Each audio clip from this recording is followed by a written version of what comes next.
Madam నమస్తే అండి. రాష్ట్రంలో ప్రస్తుతం అంతా సిద్ధమని అంటూ జగన్మోహన్ రెడ్డి గారు ప్రజలకు వెళ్తూ ఉన్నారు. అసలు ఏ విధంగా అనిపిస్తూ ఉంది ఈ సిద్ధం బస్సు యాత్రపై మీ అభిప్రాయం ఏంటండి?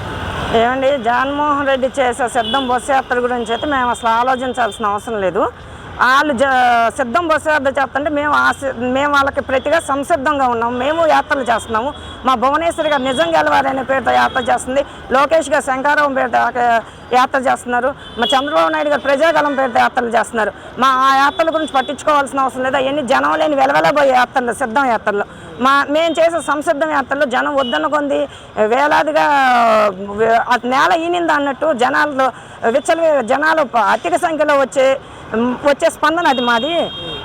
మా సంసిద్ధం యాత్రలో సూపర్ సక్సెస్ అవుతున్నాయండి. వాళ్ళ సిద్ధం యాత్రలను అట్టలేపు అవుతున్నాయి. అంటే మేమంతా సిద్ధం బస్సు యాత్ర ఎవరున్నారండి వాళ్ళు జనాలు? అసలు వాళ్ళు ఏ సభకు జనాలు ఉన్నారు? ఏ సభకైనా డాక్టర్ వాళ్ళని, ఆశా వర్కర్ని, లేదా అంగన్వాడీ వాళ్ళని డబ్బులు ఇచ్చి తీసుకురావటం, మొగాళ్ళని అయితే బిర్యానీ పోట్లలో మందు ఇచ్చి తీసుకురావటం. మళ్ళీ వాళ్ళు ఉండలేక పారిపోకుండా బారికేడ్లు పెట్టేసి పోలీసులు కాపలా పెట్టి గేట్లు తాళాలేస్తారు.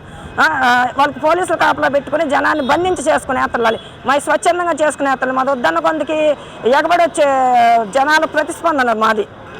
ఏంటి మేడం, మరి మేము సిద్ధం అనే బస్సు యాత్రలో భాగంగా జగన్మోహన్ రెడ్డి గారు మాట్లాడుతూ ఈరోజు 99% హామీలన్నీ కూడా నెరవేర్చాను, నాకు రెండో అవకాశం ఇవ్వండి, నేను మంచి చేశాను అనుకుంటే అని కూడా అడుగుతా ఉన్న పరిస్థితి ఎలా చూస్తారు? అసలు ఏమి నెరవేర్చాడండి హామీలు? ఇప్పుడు 3000 ఫంక్షన్ ఇస్తానన్నాడు, ఇచ్చాడు. పెంచుకుంటూ పోతానన్నాడు. 250 గడి పెంచుకున్నాడు. సంపూర్ణ మద్యపాన నిషేధం అన్నాడు, అమలు చేశాడా? పిచ్చి ముందు ఒకటి తెచ్చాడు, జే బ్రాండ్ పిచ్చి ముందు తెచ్చాడు. ఆ పిచ్చి ముందు ఎంతమంది ప్రాణాలు కోల్పోయారు, ఎంతమంది ఆరోగ్యాలు చెడిపోయినాయి? జాబ్ క్యాలెండర్ అన్నాడు, సంవత్సరానికి ఒకసారి జాబ్ క్యాలెండర్ ఇచ్చాడా?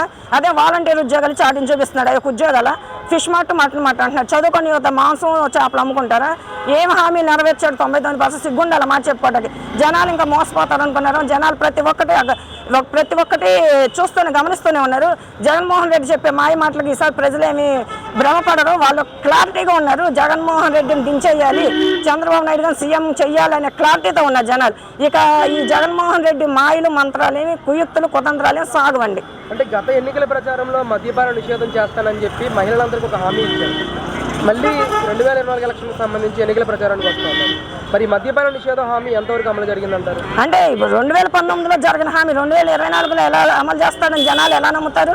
నువ్వు ఒకసారి హామీ ఇచ్చావు, హామీని కొంతవరకే నువ్వు నిలబెట్టుకోగలిగితే జనాలు నమ్ముతారు. నువ్వు అసలు ఏదీ లేకుండా హామీలు ఇచ్చేసి మేలకుండా తాడేపల్లి ప్యాలెస్లో పబ్జీలు ఆడుకుంటా, ఒక సజ్జలతో ఒక ప్రెస్ మీట్లు పెట్టించి అన్ని విషయాలు సజ్జలు మాట్లాడుతా, అధికారులతో ఎవరైనా క్వశ్చన్ చేస్తే గొంతెత్తే కేసులు పెట్టించి వాళ్ళని తొక్కేసి ఇది ప్రజాస్వామ్యమో గోండాయిజం అర్థం కాని స్థితిలో ప్రజలు బతుకుతున్నారు.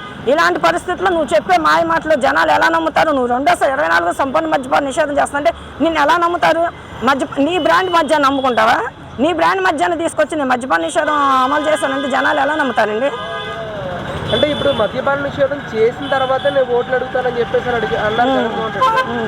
మీ ప్రాంతానికైనా జగన్మోహన్ రెడ్డి గారు వస్తే మహిళలు అడిగే అవకాశం ఉందా? ఈ విధంగా చేస్తారన్నారు కదా, ఎందుకు మాట్లాడతారు? అడుగుతామండి. మద్యపాన నిషేధం చేసే వాళ్ళు 2020 ఓట్లు చేయకుండా ఏ మొహం పెట్టుకుని వస్తున్నావు అని అడుగుతారు. పబ్లిక్ ఎవరైనా అడుగుతారు.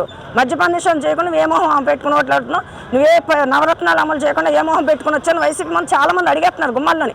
వాళ్ళు గడపకి పారిపోతున్నారు వాళ్ళ ఎమ్మెల్యేలు, ఎంపీ, మినిస్టర్లు. ఇంకా కొత్తగా వాళ్ళు అడిగేదేముంది? గడపకి వెళ్ళినప్పుడు అడిగారు, చీపులు తిరగేశారు. అవన్నీ మన పబ్లిక్ చూస్తాయే కదా, ఇవాళ కొత్తగా అడగాల్సింది ఏం లేదు. అంటే ఈ బస్సు యాత్రలో ఆయన మాట్లాడుతూ వివేకానంద రెడ్డి గారిని ఎవరు చంపారో అందరికీ తెలుసు, అది భగవంతుడే చూస్తాడు, వాళ్ళందరినీ కూడా శిక్షిస్తాడు అనే విధంగా కూడా ఆయన మాట్లాడుతూ ఉన్నారు. ఎలా చూస్తారు అసలు దీన్ని? అవునండి, వివేకానందని ఎవరు రెడ్డారో తెలుసు. ఆ జనం మధ్య తిరుగుతున్నాడు. ఎక్కడ తిరుగుతున్నాడు? జగన్మోహన్ రెడ్డి గారి పక్కనే తిరుగుతున్నాడు. లేదు తను ముఖ్యమంత్రిగా 5 ఏళ్ళు ముఖ్యమంత్రి సొంత బాబాయిని చంపిన హంతకుని ఇంత మట్టు తేల్చలేదంటే తన పక్కన ఉండబట్టే ఆ కేసు విషయం ఇంత మట్టు కొలికి రాల. అవును, దేవుడు భగవంతుడు చూస్తాడు. రేపు 2024లో రిజల్ట్ రూపంలో చూపిస్తాడు. అప్పుడు వివేకానంద హత్య కేసు అంతకులు ఎవరు అన్నీ బయటకు వస్తాయి. దేవుడు చూస్తాడు. మేము ఒప్పుకున్నాం, దేవుడు చూస్తాడు. 2024 ఎలక్షన్లో రిజల్ట్ రూపంలో చూపిస్తాడు.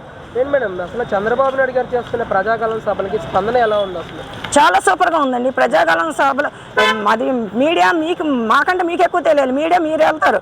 ఆ చిలకలూరుపేటలో ప్రజాగలం సభ పెట్టారంటే చిలకలూరుపేట నుంచి గుంటూరు వరకు ట్రాఫిక్ జామ్ అయిపోయి అక్కడ గ్యాలరీ నిండిపోయి బయట నుంచి చిలకలూరుపేట నుంచి ఎంతమంది వెనక్కి తిరిగి వచ్చారో అది పబ్లిక్ మొత్తానికి తెలుసు. మేము కూడా చిలకలూరు అవుట్కట్స్ నుంచి వెళ్ళలేక వెనక్కి వచ్చాము. అంత పబ్లిక్ రెస్పాన్స్ అండ్ స్పందన అంత బాగుంది. ఆ స్పందన చూస్తే జగన్మోహన్ రెడ్డికి మైండ్ బ్లాక్ అయ్యి ఏం మాట్లాడుతున్నాడో అర్థం కావట్లేదు. చాలా సస్పెన్స్ తర్వాత మీ పెనమలూరు టికెట్ బోడే ప్రసాద్కి ఇవ్వడం జరిగింది. అసలు ఎలా ఉంటుందంటారు పోటీ? ఇక్కడ ఒకవైపు వైసీపీ నుంచి బోడే ప్రసాద్ గారు టికెట్ ఇచ్చిన తర్వాత సంబరాలు చేసి స్వీట్లు కూడా తినిపించుకున్న వీడియోలు మనం చూసాం. అసలు ఏంటి, ఏం చెప్తారు? ఏం జోగిది సునకానందం అండి. ఏంటంటే డైవర్స్ పాలిటిషియన్. ఏంటంటే బోడే సీట్ ఇచ్చేసాడు, నేనే గెలుస్తాను జనాలు ఒక సందేశాన్ని పంపించడం. ఏంటంటే జనాలు మైండ్ డైవర్ట్ చేయడం. అంత సీన్ ఏమి లేదు. జోగి మీద బోడే ప్రసాద్ కానీ అత్యధిక మెజార్టీ గెలుపుతాం. జోగి రమేష్ కానీ తరిని కొడతాం. పెనమలూరు నియోజకవర్గం నుంచి మా దేవాలయంలో మా పార్టీ ఆఫీస్ మీద దాడి చేసి, మా అధినాయకులు ఇంటి మీద దాడి చేసి, మా అధినాయకుని తిట్టిన జోగి రమేష్ని తరిని కొడతాం. మేము తెలుగుదేశం కార్యకర్తలు, మహిళలు, యువత అందరూ చాలా సిద్ధంగా ఉన్నాం. జోగి రమేష్ ఎన్ని డైవర్స్ పాలిటిషియన్ అయినా జనాన్ని పక్కదో పట్టిస్తాడు. ఏదో బోడే ప్రసాద్ సీట్ ఇచ్చాడు నేను గెలిచేస్తాను జనాలు నమ్మేస్తాను. అంత లేదు. బోడే ప్రసాద్ స్ట్రాంగ్గా పోతుకుపోయి ఉండాలి. పెనమలూరు గడ్డ బోడే అడ్డ.